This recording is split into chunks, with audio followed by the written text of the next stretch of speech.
కనబడతా ఉన్నాయి. అయితే రాజిరెడ్డి ముందు నుంచి కూడా బీసీలకు సంబంధించి రిజర్వేషన్కి సంబంధించి మేము ఓకే అంటే ప్రతిపక్షాలు కూడా మద్దతు తెలుపుతున్నట్టుగానే ఉన్నాయి. బట్ ఇప్పుడు ఇది కొట్టివేసింది తెలంగాణ కాంగ్రెస్ ప్రభుత్వానికి. ఇది ఒక బిగ్ షాక్. ప్రతిపక్షాలు దీనికి సంబంధించి ఏ విధంగా రియాక్ట్ అయ్యే అవకాశం ఉందంటారు? అంటే వాళ్ళకి ముందే ఒక ఐడియా ఉంది, మా ప్రభుత్వం ఉన్నప్పుడు మేము 42% రిజర్వేషన్ కోసం మేము పోరాడే వాళ్ళం, బట్ ఇది రాజ్యాంగ విరుద్ధం కాబట్టి మేము అలా చేయలేదు అని చెప్పి ప్రతిపక్షాలు చెప్తూ వస్తున్నాయి. సో ఇప్పుడు అనుకున్నట్టుగానే స్పెషల్ లీవ్ పిటిషన్ అయితే రద్దు చేశారు. మరి దీనికి సంబంధించి ప్రతిపక్షాలు ఏ విధంగా రియాక్ట్ అవుతాయంటారు?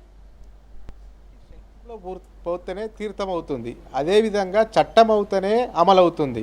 ఇప్పుడు అసెంబ్లీలో అన్ని పార్టీలకు సంబంధించినటువంటి ఎమ్మెల్యేలు ఒప్పుకున్నా, శాసనసభలో ఎమ్మెల్యేలు ఒప్పుకున్నా, శాసన మండలిలో అన్ని పార్టీలకు సంబంధించినటువంటి ఎమ్మెల్సీలు ఒప్పుకున్నా ఇది చట్టం కాదు. ఇది కేవలం తీర్మానం కిందనే భావించవలసి వస్తుంది. ఈ తీర్మానానికి అయితే అన్ని పార్టీలకు అటు శాసనసభలో కానీ శాసన మండలిలో కానీ అటు ఎమ్మెల్యేలు కానీ ఇటు ఎమ్మెల్సీలు కానీ 42% రిజర్వేషన్కు మద్దతు ఇచ్చాయి, ఒప్పుకున్నాయి పార్టీలకు అతీతంగా. కానీ ఇదంతా కూడా అంతిమంగా నిర్ణయం తీసుకోవాల్సింది, ఈ బిల్లులు అన్నీ పోవాల్సింది ఓవైపు రాష్ట్రపతి దగ్గరికి వెళ్తాయి, ఇంకోవైపు గవర్నర్ దగ్గరికి వెళ్తాయి. వాళ్ళ సంతకం పెడితేనే అది ఆమోదం తెలుపుతుంది. ఆ బిల్లులపైన ఎవరు కూడా సంతకం పెట్టలే కాబట్టి అవి పెండింగ్లో పడ్డాయి. ఈ యొక్క నేపథ్యంలో బీసీ సంఘం నేతలు కూడా మాకు 42% రిజర్వేషన్ కావాలంటున్నారు. ఈ 42% రిజర్వేషన్ల పైన ఏ పార్టీ కూడా వెనుకపోతలేదు.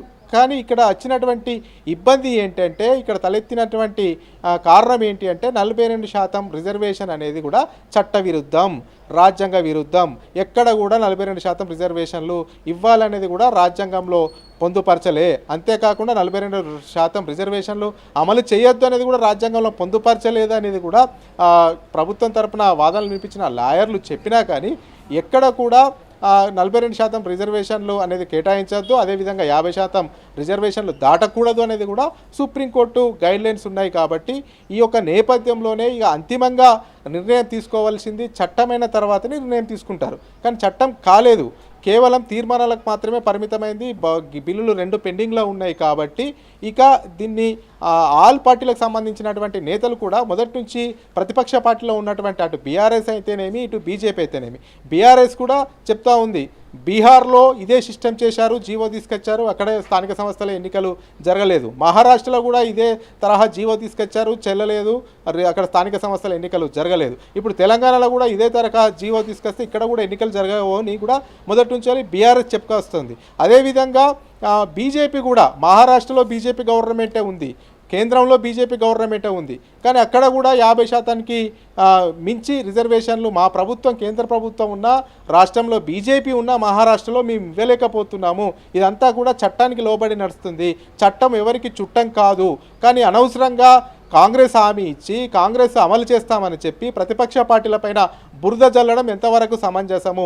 చేతనైతే కాంగ్రెస్ ఇచ్చినటువంటి హామీ నిలబెట్టుకోవాలి. ఈ నిలబెట్టుకోకపోతే ప్రతిపక్షాలపైన ఎందుకు ఆడిపోసుకుంటున్నారు అనే దానిలో అటు బీఆర్ఎస్ కానీ ఇటు బీజేపీ కానీ ఫైర్ అవుతున్నాయి. ఎందుకంటే అసెంబ్లీలో 42%కు మేము మద్దతు ఇచ్చాము పార్టీలకు అతీతంగా, కానీ ఇది అమలు కాదని తెలుసు, ఎందుకంటే దీనికి చట్టరూపం దాల్చదని తెలుసు అనేది కూడా ఓవైపు బీజేపీ చెప్తుంది, మరోవైపు బీఆర్ఎస్ చెప్తుంది. ఈ యొక్క నేపథ్యంలో వడకత్తెరలో పోక చెక్కలాగా ప్రభుత్వం ఇరకాటంలో పట్టదని చెప్పుకోవచ్చు.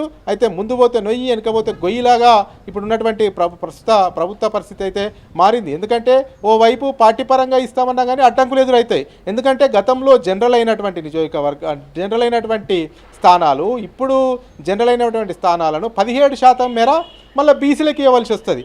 అక్కడ గతంలో జనరల్ స్థానంలో ఎవరో ఒక అగ్రవర్ణ కులస్తుడు పోటీ చేసి ఉంటే ఇప్పుడు బీసీకి ఇస్తే మళ్ళీ నాకు టికెట్ కావాలని వాళ్ళిద్దరి మధ్యలో పార్టీలోనే వైరుధ్యం ఉండే అవకాశం ఉంటుంది. అంతేకాకుండా రెబల్స్ పెరిగే అవకాశాలు అయితే ఉంటాయి. కాబట్టి మరి ప్రభుత్వము 42% వీలు కాకపోతే పార్టీ పరంగా ఏ రకంగా కోషిష్ చేస్తుందనే చూడాలి. అయితే ప్రభుత్వ పరంగా సాధ్యం కాకపోతే పార్టీ పరంగా కూడా అధికారికంగా ఉండదు. 42% మేము ఇచ్చామని లెక్కలు చెప్పుకోవచ్చు, కానీ అధికారికంగా 42% ఇచ్చామనేది కూడా ఒక స్పష్టత, ఒక క్లారిటీ అయితే ఉండదు.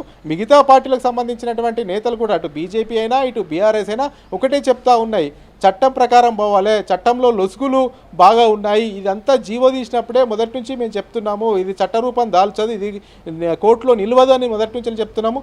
ఆ రకంగానే అయింది. అందులో భాగంగానే ఇటు హైకోర్టు కానీ అటు సుప్రీంకోర్టు కానీ రెండూ కూడా కొట్టివేశాయి అనేది కూడా వాళ్ళు వాదనలు వినిపిస్తూ ఉన్నారు. మొత్తానికైతే వాళ్ళ వాదన అలాగ ఉన్నాయి. బీజేపీ అదేవిధంగా బీఆర్ఎస్ ఏకంగా బీజేపీ అయితే మహారాష్ట్రలో అయితే అక్కడ మా ప్రభుత్వం ఉంది, అక్కడ మేము పెంచుకోవాలంటే పెంచుకోమా, కానీ ఎందుకు పెంచుకోలేకపోతున్నా, మహారాష్ట్రలో మా ప్రభుత్వం ఉంది, కేంద్రంలో మా ప్రభుత్వం ఉంది, కానీ పెంచుకునేటువంటి అది మాకు లేదు. ఎందుకంటే రాజ్యాంగానికి లోబడే మేము పనిచేస్తాం, ఇక్కడ కూడా రాజ్యాంగానికి లోబడే ఉండాలి తప్ప ఈ 42% రిజర్వేషన్ పైన బట్టగాల్చి మీద వేయద్దు ప్రతిపక్ష పార్టీల పైన అనేది కూడా ప్రతిపక్ష పార్టీలు అటు కాంగ్రెస్ పార్టీ పైన విమర్శల అస్త్రాలు అయితే కురిపిస్తూ ఉన్నటువంటి పరిస్థితి అయితే కనబడతా ఉంది.